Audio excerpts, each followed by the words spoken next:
you to imagine a scene for me. Okay. You're walking into a really high-stakes environment. Maybe it's a job interview for a role you've always wanted. Right, the dream job. Or maybe you're meeting a huge potential client for the first time, or even, a crucial first date. You're prepared. Totally. You know your talking points, you've practiced your handshake. You are ready for the rigorous judgment process to begin. But here's the thing, the hidden truth. The process you prepared for, it hasn't even started. What do you mean? I mean, before you've spoken your first complete sentence, within the first 3 to 5 seconds, the person across from you has already made a judgment. A definitive one. A definitive and often irreversible judgment about your intelligence, your trustworthiness, and your potential for success. That's terrifying. And it's not magic. Not at all. It's a hidden law of human interaction. It runs entirely on instinct, and these subtle, unspoken cues we're broadcasting all the time. And that's exactly what this is all about. Today, we are doing a deep dive into these hidden truths. We're mapping out the unspoken rules of influence. Right. We're looking at the whole system, how we get judged, how we form our beliefs, and how modern digital warfare is waged specifically by targeting the flaws in that very system. That is the mission for today. We're cracking open the stack of sources you provided. And they take us from the micro level, like the subtle nonverbal cues that shape your day-to-day life, all the way up to the macro level. We're talking information operations designed to paralyze entire nations. Because in this age of information chaos, you can't hope to master your life or your future if you ignore the rules being used against you. You just can't. So let's start right there at the most immediate level of influence, the one that's purely visible, your appearance. And the sources, I mean, they're really clear on this point. Observable attributes, things like your clothing, your hair, your grooming. Even jewelry, body type, the bag you carry. All of it. They profoundly influence every single communication encounter you have. It's kind of a brutal reality, isn't it? It is, but it's one we have to acknowledge to get anywhere. How you look can convey just as much about you as what you actually say. And there's a lot of research backing this up. Oh, consistently. It shows how deep this bias runs, and it often crosses cultural lines. For instance, people who are perceived as physically attractive are routinely credited with a whole host of positive attributes. And these are attributes that have nothing to do with their appearance. Nothing at all. We're talking about things far beyond just being charming. So what are we talking about specifically? Across multiple studies, multiple demographics, attractive people are credited with higher levels of intelligence, persuasiveness, poise, sociability, warmth, And crucially, and critically, greater power and employment success, all compared to those who are deemed less attractive. so your brain is literally taking a shortcut. That's a perfect way to put it. It's painting a person with these broad strokes based on just a single visual input. And communication researchers have a name for this, right? This automatic, sweeping, and let's be honest, unfair judgment. They do. It's the tendency to make a blanket, universal judgment of a person based entirely on one observable trait. Okay, so if that first judgment is positive, say you look really professional and polished, Then that triggers what's called the halo effect.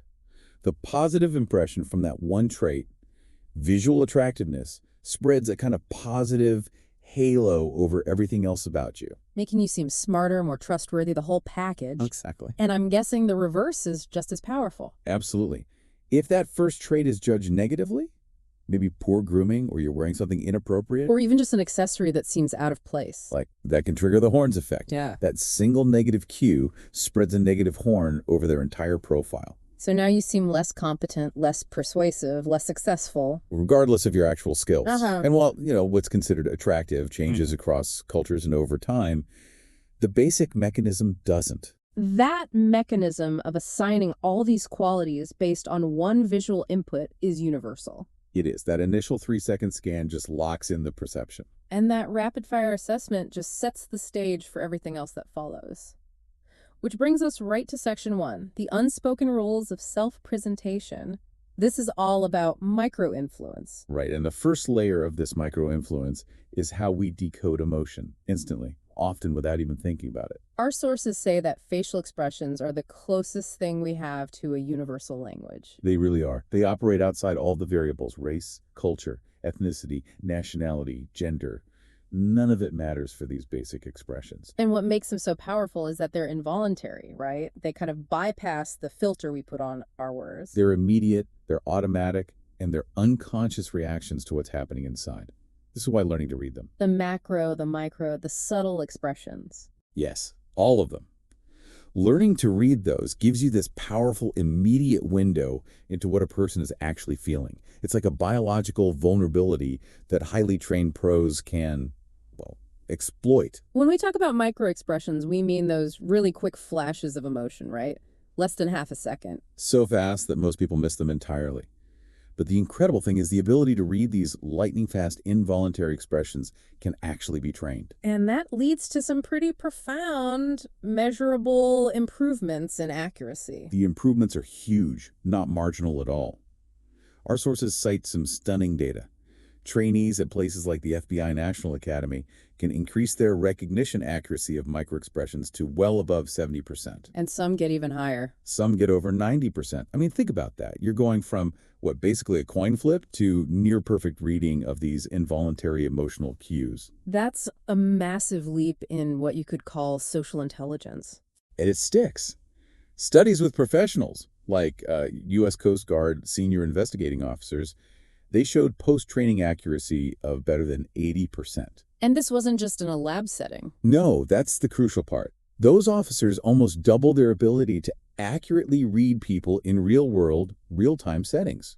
And this skill, this proficiency, was retained weeks after the training is over. So it's a skill you build, not just a fact you memorize for a test. Exactly. So this decoding skill, it goes beyond just spotting the big emotions like fear or surprise or anger. It gets into predicting more subtle things like choices and preferences. That's right. Beyond those fundamental emotional states, we all have this essential social ability, which is to accurately estimate what other people prefer. Which is vital for, getting along in a group. It is. And research using spontaneous, non-communicative facial expressions, those natural reactions we have, even to mundane things, it shows that people have an above-chance ability to figure out the choices of others. So if I show you, say, 2 different paintings, you could probably guess which one I like more just by watching my face for a split second. Exactly. Even if you're trying to keep a poker face. Wow. And this holds true across a bunch of categories. Attractiveness, humor, the appeal of paintings, even how cute you find different animals. So our faces are just constantly leaking data. Constantly. Yeah. It suggests that even when we're not trying to communicate, our spontaneous facial behavior is enough for certain kinds of interpersonal prediction. It sounds like the neural basis for social intuition. Like we're literally wired to guess what people around us are going to do or want. It's a good way to think about it. But where? Where in the brain is this happening? Well, this ability to reliably estimate preferences is so essential because we're highly social animals, right? We need to predict what the group is going to do. And our sources point to a very specific neural component. Which is? Activity in the dorsomedial prefrontal cortex or the DMPFC. The accuracy of your estimations correlates specifically with activity in this one region. Okay, let's unpack that a little because that's a fascinating technical detail. The DMPFC isn't just processing the visual information from someone's face. No, its activity level is actually predicting how good you are at judging someone else's internal state. So if that part of my brain is super active, I am, by definition, more socially intuitive. Precisely. It's the area of the brain that lights up when we're engaging in what's called theory of mind, trying to understand what another person is thinking or feeling. So when you walk into that room for the interview, your DMPFC is firing on all cylinders. It's working overtime to interpret those micro-expressions, those aesthetic choices, all to create that 3-second judgment about your potential success. It is the engine of social forecasting. That makes perfect sense. Okay, let's pivot now. We've gone from the instant, universal decoding of faces to another, maybe less obvious, unspoken rule of communication. Time. Right. How we manage and perceive time influences every single interaction. Yeah. And it varies wildly across different cultures. This is the whole field of chronemics. Chronemics, the study of time. It's the systematic study of how we refer to and perceive time. And it's so much more than just being late or early. It defines these deeply ingrained cultural norms about efficiency, relationships, priorities, everything. And we can generally break it down into 2 core systems. 2 core systems, and almost every culture leans heavily one way or the other. So if I'm someone who is, let's say, Obsessively punctual. I live by my Outlook calendar. I see time as this finite thing I have to manage. What system am I in? You are operating firmly within the monochronic system. For you, punctuality is almost sacred. Task completion, rigid schedules. Exactly. Those are highly valued. Monochronic people often prioritize the schedule over almost everything else. Maintaining personal relationships, while it might be important, could easily come second to keeping that strict timeline. It's very linear. What's the cultural mindset behind that? It's often characterized by this optimistic, forward-looking belief that things will constantly get better, that the future will inevitably be new and improved. If you just follow the clock. Right. It treats time almost like a physical thing that can be saved, spent, or wasted. And I can already imagine the friction when you mix that mindset with its opposite. The whole let's grab coffee when we can, or we'll finish the paperwork after we talk approach. It creates enormous, often unspoken friction. The opposite is the polychronic system. Here, it's not just tolerated, it's often expected that many things will happen at once. So schedules are flexible. Very flexible. And tasks get completed not based on a rigid clock, but on the status of your personal relationships. If a crucial relationship needs your attention right now, the schedule just evaporates. That's a fundamentally different set of priorities. It is. Polychronic cultures place a high value on living in the here and now. Or they might believe that history and tradition have a greater influence on life than whatever is on the calendar for today. So for a monochronic person, being late is disrespectful. Deeply disrespectful.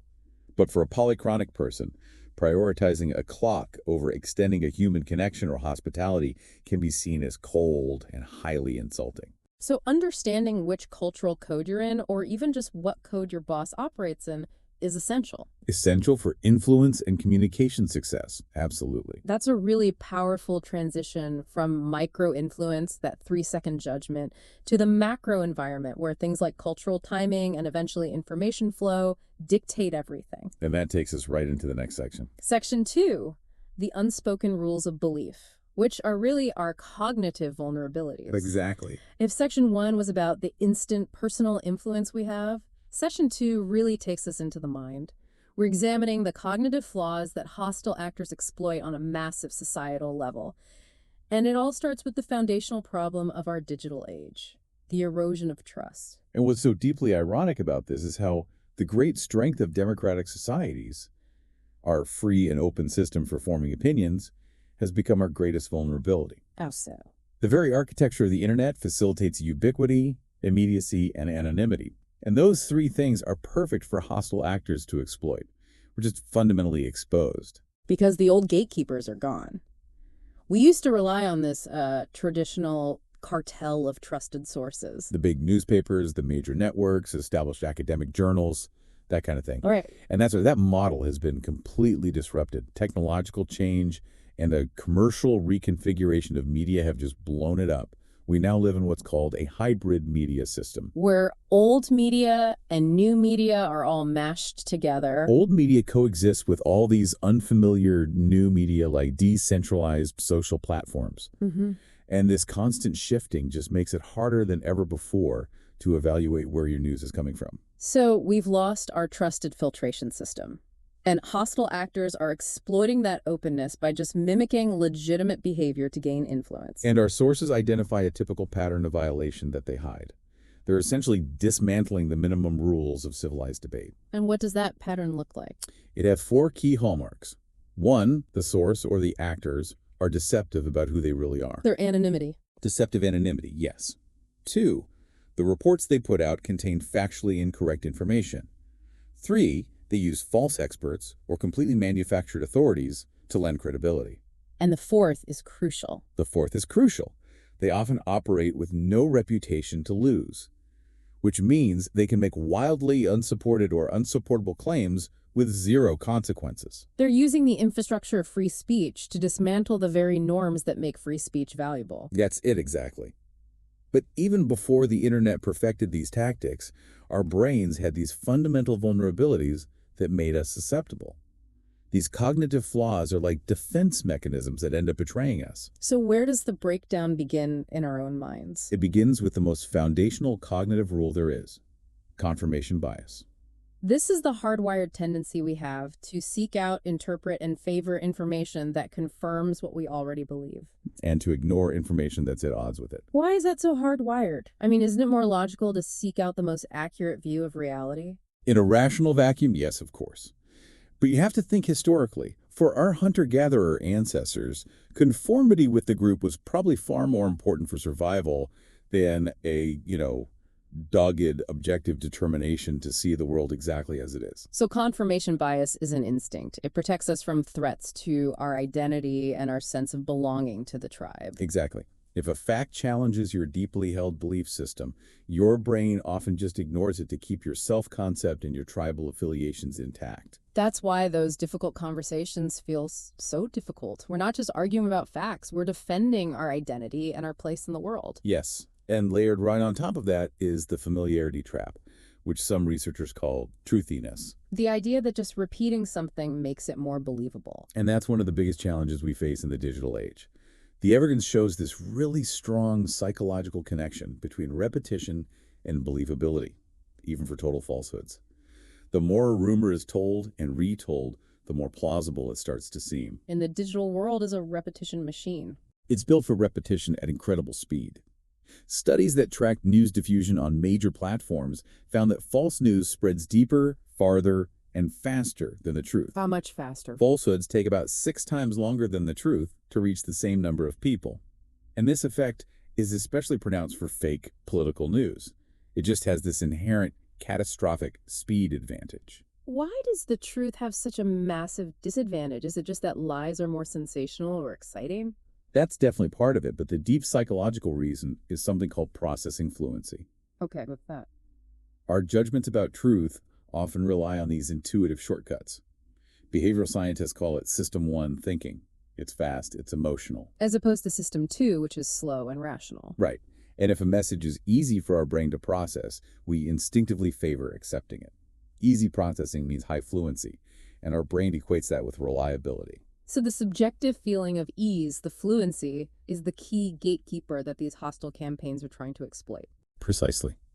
We accept claims that are easily compatible with what we already know, that are internally consistent, that seem to come from a trustworthy source, or that are supported by what we perceive to be a consensus. And on the other hand, if something is difficult to process, it gets flagged for more scrutiny. It gets marked for that closer, System 2 scrutiny, which takes energy.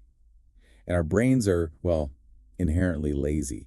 We seek the path of least cognitive resistance. So the quality of the delivery system actually influences our judgment of the content's merit. That seems like a really irrational vulnerability. It is irrational, but it is profoundly influential. Variables that hurt fluency also hurt acceptance, even if the content itself is objectively solid. What's an example of that? Get this. This is a shocking detail from the sources. The same conference talk is perceived as less impressive and less true when its video recording has low audio quality. You're kidding. I'm not. If it's hard to hear or hard to read, like bad handwriting, or if the speaker has a difficult accent, the idea itself is subconsciously penalized. It's judged as less impressive and less true. We're judging the idea based on the quality of the microphone. We are. It's genuinely unsettling. But the consequences of these shortcuts get even worse when we actively try to correct the record. That's when we run into the backfire effect. Head first into it. Yes. Imagine you hold a deep, cherished belief. When someone tries to correct you or presents you with incontrovertible evidence that your belief is wrong, The attempt to fix it can actually make it stronger. it can actually strengthen the original misconception instead. So the intervention is worse than doing nothing. Why would our brains react that way? Because once a belief is added to your personal cognitive collection, you unconsciously defend it from attack. The correction is perceived as a threat to your identity or your group, causing you to double down on the original belief rather than questioning it. You're defending the fortress of your identity, not searching for the truth. Exactly. Okay, so the backfire effect is when I try to fix your belief and only make it worse. How is that different from biased assimilation? They sound kind of similar. That's a really important distinction. The backfire effect happens after you're presented with contradictory evidence. Biased assimilation happens immediately when you receive new information. So it's the natural tendency to interpret new info in a way that just confirms what you already think. That's it. So I give you a complex report on climate data. You will automatically filter the parts that support your existing view as strong evidence. And filter the parts that contradict it as a flawed methodology. Precisely.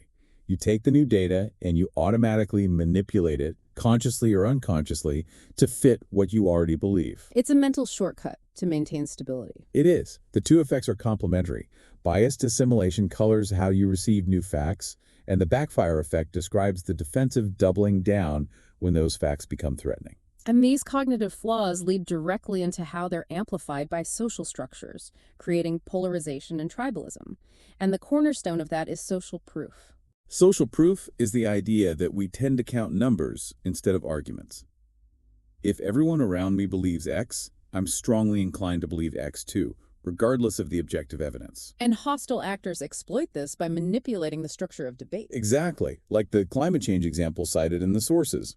Observers have noted that the typical TV setup presenting one expert arguing for the consensus against one opposing expert creates a completely false impression. That the issue is evenly split, 50-50. Right. It creates the illusion of a 50-50 controversy. The structural setup of the debate, which favors this idea of balance, overrides the real evidence by manipulating the perception of consensus. The format itself creates the misinformation. And this structural manipulation feeds right into the spiral of silence. This is a devastating mechanism, especially in digital spaces. The spiral of silence dictates that individuals who feel their opinions are publicly accepted become more outspoken. They naturally start to dominate the conversation. And meanwhile, those with non-conforming minority beliefs just stay quiet because they fear social isolation. Right. And that dynamic drives the silencing spiral even further, making that minority belief less and less audible in society. And this is highly exploitable. Highly, because people's quasi-statistical sense, their internal gauge of public opinion, is easily attuned to small, highly vocal groups. So when they see a small, loud, polarized group dominating the online space, they just assume that must be the true majority opinion. Which further silences the actual moderate or nuanced majority. And of course, that reinforces the echo chambers and filter bubbles we're also aware of now. Right. Fueled by personalization algorithms, they reinforce what you already believe by limiting your exposure to anything different. And while researchers are careful to note these systems aren't the sole cause of polarization, they are incredibly effective at hardening existing beliefs. The risk is that if personalization becomes our main source of information, we drastically limit our collective exposure to the kind of cognitive friction that truth requires. The message is pretty clear. Our own minds are designed for tribal affiliation and cognitive ease, and the modern media environment is custom-built to exploit that. Which brings us to the stratagems themselves. Section 3, the unspoken rules of digital warfare.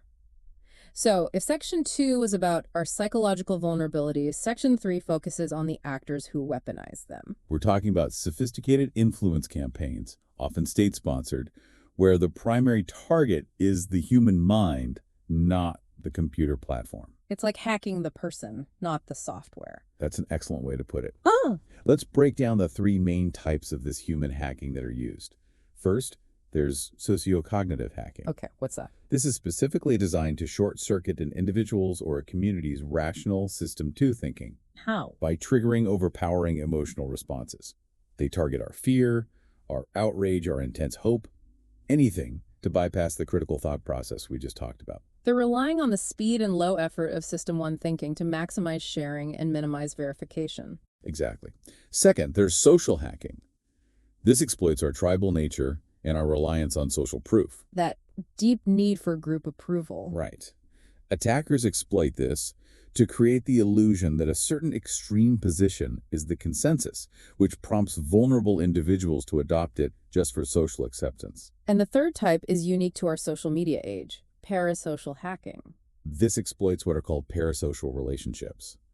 These are those intense, one-sided, intimate relationships that users form with media figures, celebrities, or even decision-makers through social media. The user feels like they have a real relationship, even though it's not reciprocal at all. Right. Social media gives this intense feeling of access and intimacy with strangers, which lends huge and often false credibility to that figure's messaging, which can then be leveraged for influence. And moving beyond direct messaging, the sources talk about symbolic action in digital warfare, which is fascinating. It intentionally blurs the line between the physical world and the mediated one. A symbolic action is a real action that happens in the material environment, but its primary intended effect is in the mediated environment. The news feeds, the timelines, the headlines. So a military maneuver near a border, for example. Perfect example. The true intention might not be tactical conquest. It's about inserting new evidence into the system of opinion formation. To signal a threat or influence public opinion against a political alliance? Exactly. The action is real, but its power is in the story it tells online. So let's get into the direct tools of deception, starting with black propaganda. Black propaganda is the very definition of disinformation. It's deliberate, deceptive efforts designed to influence opinion formation by hiding their true source. And a couple of popular strategies here are forging and leaking. This involves fabricating information documents, emails, whatever, to attribute falsehoods to credible sources or to discredit political opponents. And this isn't a new idea, is it? We have a lot of historical context for this. Not at all. Sophisticated forgeries and leaks were popular instruments of the Soviet Union under what they called active measures during the Cold War. And the goal wasn't just to spread one specific lie. No, the goal was to cultivate a much deeper, more pervasive sense of institutional distrust in Western democracies. So it's a twofold goal.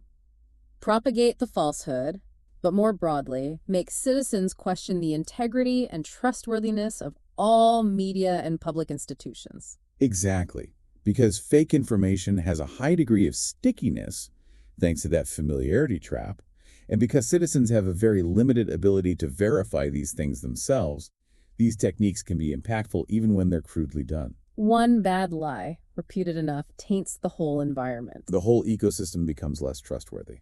And to lend false authenticity to all this, they create fake institutions, the modern version of the Potemkin village. Right. A Potemkin village refers to these institutional networks that are set up and controlled by hostile actors just to conduct information influence. They're a simulacrum of science, but not science itself.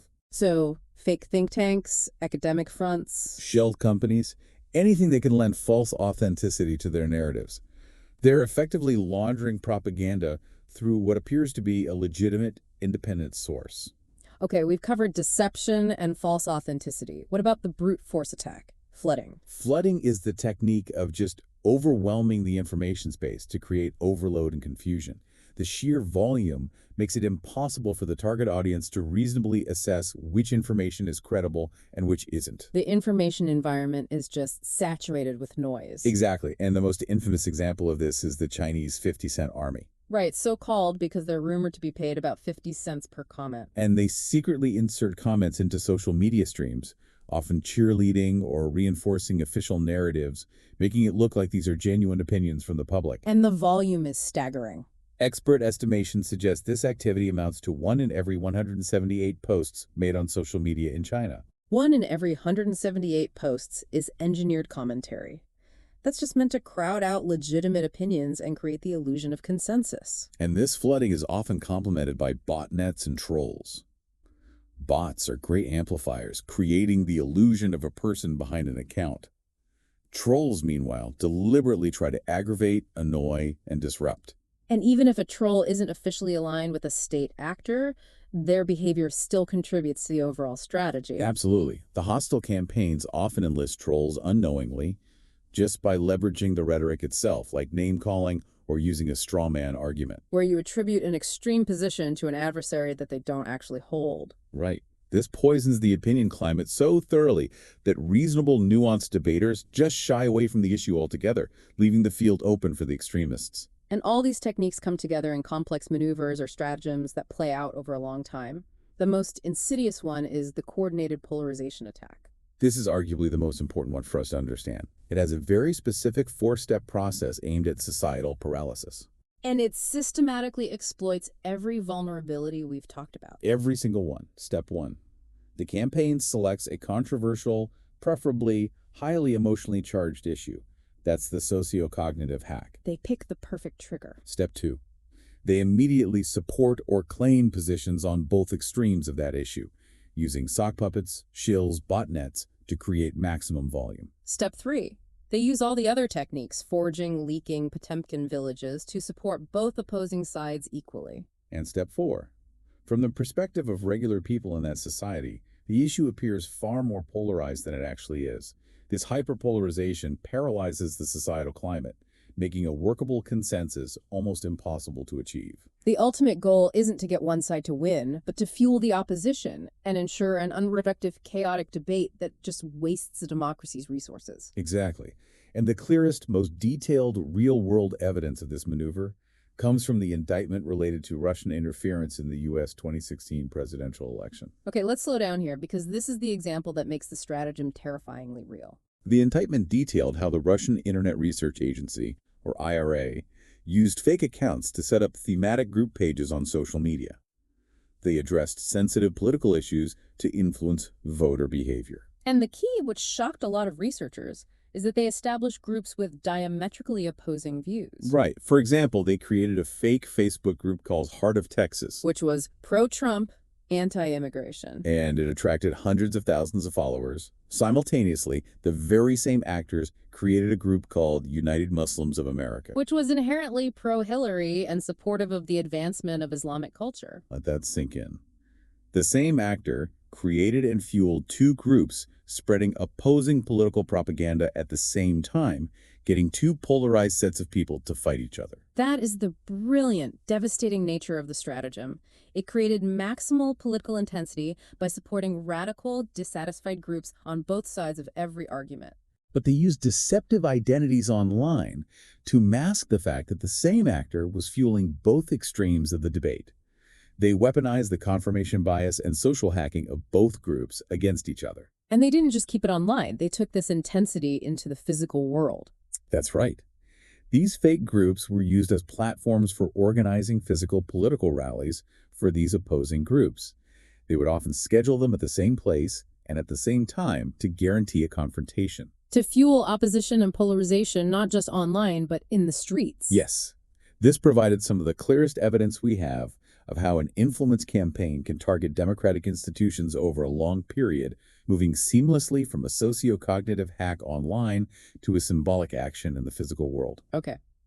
We spent a lot of time detailing how our minds and the media landscape are exploited. Let's pivot now entirely to self-defense. It's time. Section 4, the unspoken rules of digital self-defense.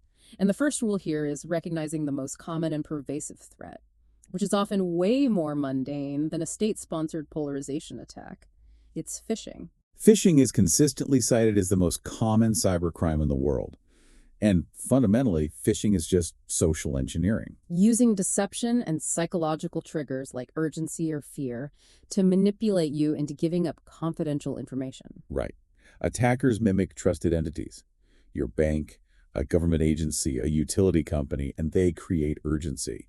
They threaten to close your accounts, seize your records, impose some immediate penalty. And this threat skyrockets during times of crisis when our emotional guard is down and we're focused on other things. We saw this so clearly during the height of the COVID-19 pandemic. Cyber attacks rose significantly, and phishing attempts specifically jumped by over 600% in one key month. It was a perfect storm. A perfect storm. A homebound population relying on a fragile internet infrastructure and a huge number of elderly and full-time workers spending more time online than ever, who are often noted as being the least cyber-aware and most vulnerable demographic. And it's not just a single poorly written email anymore. Phishing is a multi-channel attack now. That's critical to understand. These campaigns have multiple stages. In addition to emails, they use texts, which is called smishing, voicemail messages, and even follow-up phone calls to direct victims to malicious websites and keep the whole ruse going.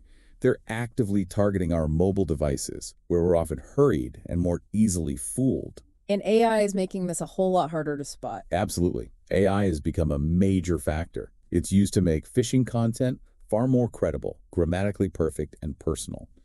It can widen the scope of attacks by creating personalized messages that have a veneer of legitimacy that those old, poorly translated spam attempts just lacked. And we also need to recognize the risk from what the sources call the inherent naivete of amateur cyber hackers. It's not just the sophisticated state actors causing global problems. No, even when individual attackers intend to launch limited attacks, their actions can have catastrophic, unintended global consequences. The WannaCry virus is the prime example. A stark, famous example. This ransomware device was believed to be intended for a select group of computers. But because of its design, it had these unintended global effects, impacting 200,000 computers in 150 countries. And systems in the British National Health Service were among the hardest hit. Yes, leading to massive disruption and global economic losses estimated in the billions. A local threat can become a global disaster overnight. That brings us to the most practical, actionable advice. Tactical digital defense. Let's start with text scams smishing, since we're on our phones constantly. What is the fundamental defense rule? The key defense against smishing is understanding their tactic. Cybercriminals often tell you to manually copy and paste a link from an unexpected message into your browser. Why do they do that? They do that because modern security features often automatically disable clickable links in unexpected or untrusted messages. If you manually paste it, you bypass that security gate. So the rule is simple? Simple and absolute. Never text back if the message was unexpected, and certainly do not follow instructions to manually paste a link into a browser. What about unexpected phone calls?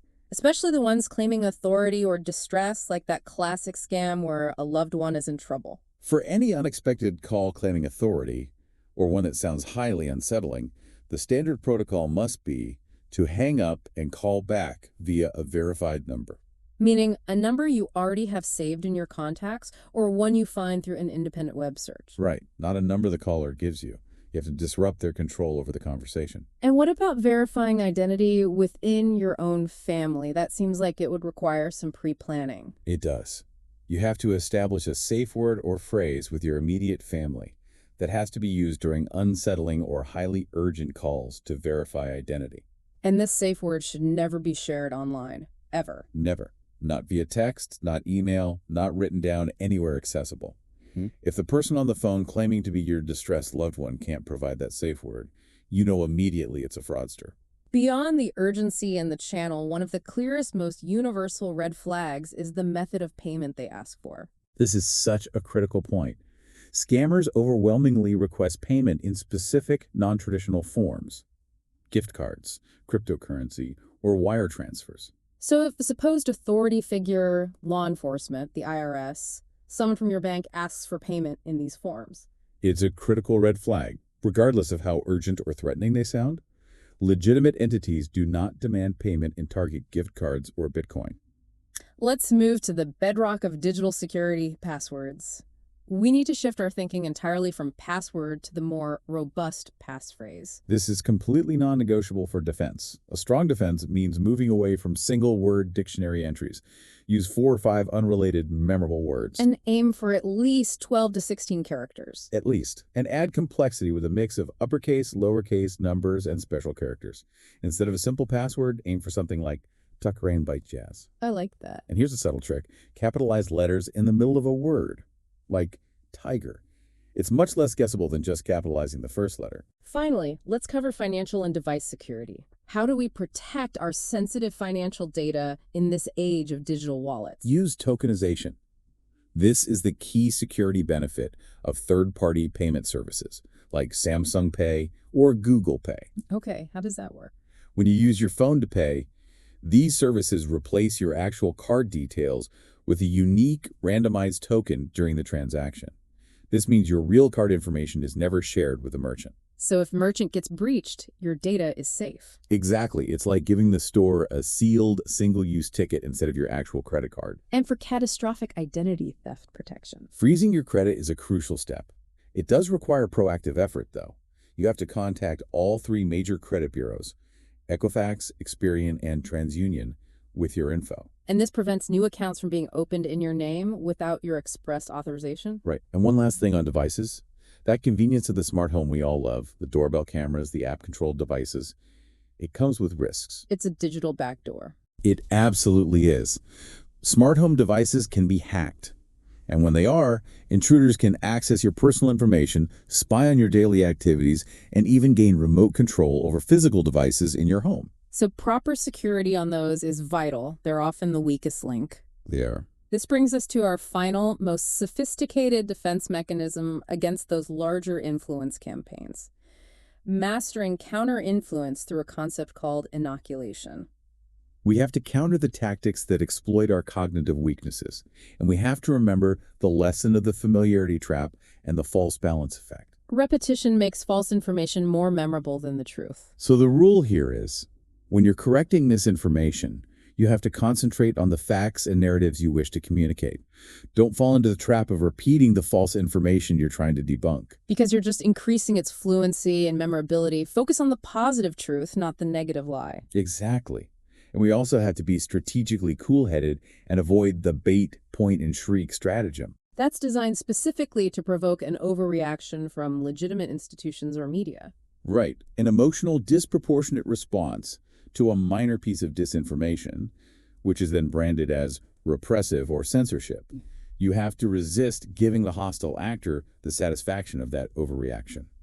So if direct debunking often backfires and ignoring it is sometimes necessary but also risky, what is the proactive structural defense? That's where inoculation theory comes in. Instead of trying to debunk every individual story, which is impossible and often ineffective, you inoculate against the tactics used to produce fake news.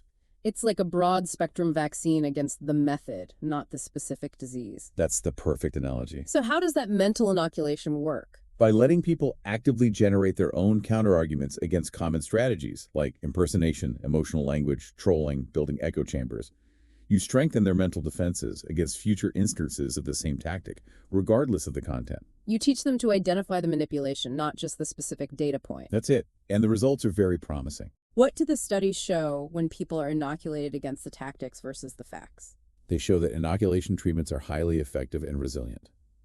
For example, in correcting misinformation about climate change, just giving a general warning that politically motivated actors might use misleading tactics preserved about 1/3 of the factual message. And a full pre-bunking treatment. A full pre-bunking explaining the tactic before the information hits preserved 2/3 of the factual message. And the truly crucial takeaway here is that this works for everyone. Yes, the pattern of increased resilience to misinformation held true across the entire political spectrum.